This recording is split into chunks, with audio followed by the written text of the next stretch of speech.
Folks have been coming to the Hants County exhibition since 1765, and most of them here at historic Fort Edward. We have been coming here by horse, by foot, by oxen, by car, truck, and even sailing ship. But this year, the exhibition is coming to you. And the upside of that is you don't even have to get all dolled up. So settle in and enjoy day 2 of our newest, oldest fair. Hi, I'm Chuck Porter, MLA for Hants West. Welcome to this year's virtual show of the Hants County Exhibition. This year we're celebrating 255 years, and albeit a little different, it's great that we're able to keep it going even though we're in difficult times. Bit of a challenge, but still lots of fun. Hi everybody, Mayor Abraham Zabian with you, welcoming you to the newest, oldest North American Agricultural Fair. This year we're celebrating 255 years of family fun, entertainment, displays, exhibits, you name it, it's all there. This year it's a little bit different, so it's virtual. Come, enjoy, celebrate Hants County style this year, and I hope to see you and all the great things that you do.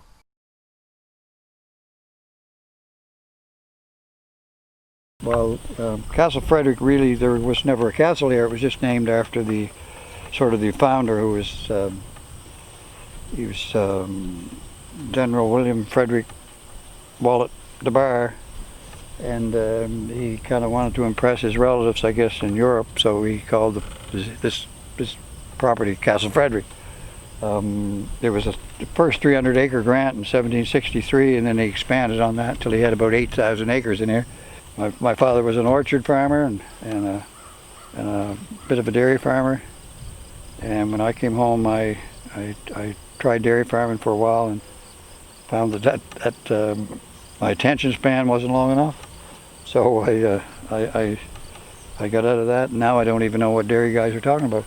But so I went into beef farming and forestry, forest management, and anything I could have fun at. I guess you have dreams of what your children or next generation might do, and you got to give that time. And now I think my dream is pretty well fulfilled.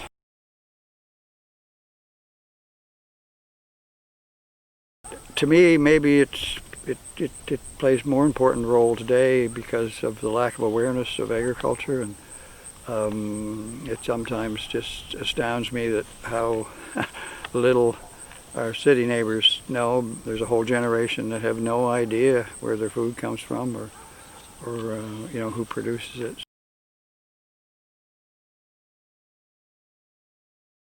Maybe I'm fortunate enough to be old enough to remember when the exhibition was up at Fort Edward, and you know, I was just hanging on to my father's hand or pant leg or whatever. I don't remember very much about it. I can just remember it was there, and then the big change when it went to what we called the army camps and where it is today. We're actually on the home grounds of the longest serving manager that we ever had, Dave Coombs. That was his passion, and you know, he did a great job for the time he was there.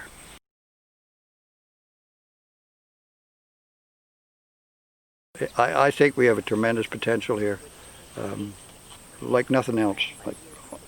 I'm honest when I say that. I haven't, you know, there's vast areas of land in Ontario and the West, but if you can't access water, you can't grow anything. So, and we have a great big growth population center in Halifax. It's only 45 minutes away, so why not feed them?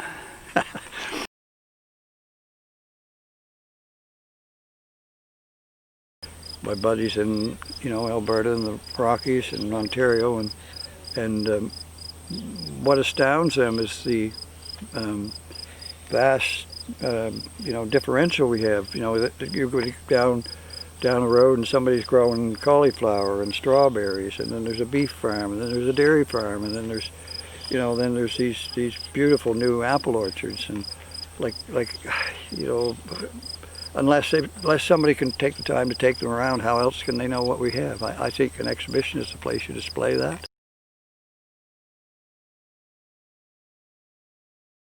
I'm probably never much of a farmer, but that was my best crop. At Lisa's Cafe in historic downtown Windsor, everyone is family. These delicious appetizers and entrees have been perfected and enjoyed by all for nearly 20 years. Not to mention Grammy's scrumptious dessert recipes that have been passed down to tantalize your taste buds. If relaxed dining and comfort foods are your thing, you need to come down to Lisa's Cafe. Dine in or take out 7 days a week, 11:30 a.m. to 7 p.m. Lisa's Cafe is a proud supporter of North America's oldest agricultural fair, because at Lisa's Cafe, everyone is family. No, seriously, we're related to half of Hants County. On the 21st of May, 1765, the first agricultural fair in North America was opened at Fort Edward in Windsor, Nova Scotia, on the only passable road from Halifax. The area's rich agricultural land had become known as the region's breadbasket. The fair featured tests of skill, strength, and endurance for both man and beast, including ox and horse pulls and tug of war, not so different from the Hants County exhibitions of today. Soon after the fair was established, horse racing became popular. So popular that by 1771, heavy betting and disorderly behavior caused racing to be banned.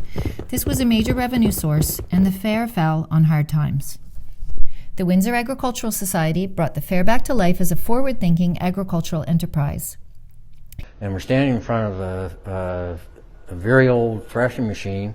It has two significance. The Windsor Agricultural Society back in 1840, around that, was one of the first agricultural groups to bring this type of machine, piece of equipment to be shared by the farmers into the area. And it also has significance because when this was restored and brought to the exhibition grounds, it was the first piece of equipment that was ever displayed by the club, and the manager at the time, David Coombs, agreed that it was a drawing card for the public, and from that this club has turned into a museum, a clubhouse, approximately 60 members from across the province. We used to go for our meetings, we used to go to individual houses, and then when we acquired this property here, we built a clubhouse. William O'Brien is remembered as a founding father of the Windsor Agricultural Society. O'Brien served as president from 1901 to 1921, and his contribution to local agriculture and legacy of producing quality livestock is undisputed. The branches of his large family tree extend through generations of board and society members to this day. The Ag Society, comprised of progressive, forward-thinking farmers, saw the potential to purchase the current Wentworth Road property, the site of an army training camp. 2 drill halls were moved and joined to create the luxury of an indoor show ring with the capacity to seat 2,500 people. Like much of rural Canada, local farming communities had their own hockey teams. Boys and girls eagerly piled into the backs of farm trucks to journey to other community ponds in the name of spirited competition and winter fun. Soon the drill hall turned arena also became the winter hockey rink. Boisterous local fans regularly packed exhibition arena to the rafters. Horse racing made a comeback at the new site, and with the help of community volunteers, a half-mile track was built. Sackville Downs was soon constructed closer to the city, and that pretty well ended horse racing in Windsor. During the 200th year, in 1965, a young manager was hired right out of Agricultural College. David Coombs grew up showing sheep and cattle at the Hants County exhibition from the family farm at Castle Frederick. He remained fair manager for 53 years until his passing in 2018. Over the next decades, fairground buildings went up. A highway passed by, and the land around the fairgrounds was developed. Exhibition welcomed country legends such as Charlie Pride and George Jones. Yeah, I remember George Jones. I can still see your father running around hunting from him in the bus, and his group come out and sang, you know. And he come down. He said, "Where's George?" I said, "He's in that bus." He come out and sang 2 songs. And said, "Goodbye." David Johnson, voice of the fair, kept fairgoers entertained. The jumps were big, the oxen pulled heavy, and tug of war was king. In 1981, one cold January night, Exhibition Arena burned to the ground. We were here the night the arena burned. My dad had come out of the hospital that day, and we were here. He was the caretaker at the time too, so. And then it was kind of nice to come back in the fall of '81 and have a brand new arena to work in. The new arena continued as a community rink until the end of the 2019 hockey season. In the next few decades, the allure and tradition of country fairs hit a speed bump. New entertainment options became available, and at the same time, people were moving from rural areas and finding new careers off the farm. During this time, the fair switched to 2 weekends to ensure its survival. Exhibitions live and die on Saturdays and Sunshine. 2 shots at both were better than 1. Today, as we acknowledge the contributions of the cultures of our community. In 2015, Hants County Exhibition celebrated 250 years of agriculture by recognizing the great contributions of the Mi'kmaq, African Nova Scotian, and Acadian people to our local agriculture and community. The recent sale of a parcel of land to accommodate the new West Hants Sportsplex has created opportunities for the Hants County Exhibition to evolve and adapt. We have a great new neighbor in the sports facility, and we have as much or more parking than we ever had. So we were looking forward to introducing everyone to our new parking this year, but we'll have to wait till next year. The Hants County Exhibition remains what it has always been, a good old-fashioned fall fair, a place where people come together. The 255th virtual Hants County Exhibition would not have been possible during this difficult year without the support of these generous community sponsors. Thank you. You are appreciated.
Many fairs and agricultural societies are older than Canada itself. Hants County Exhibition is proud to be a member of the Canadian Association of Fairs and Exhibitions.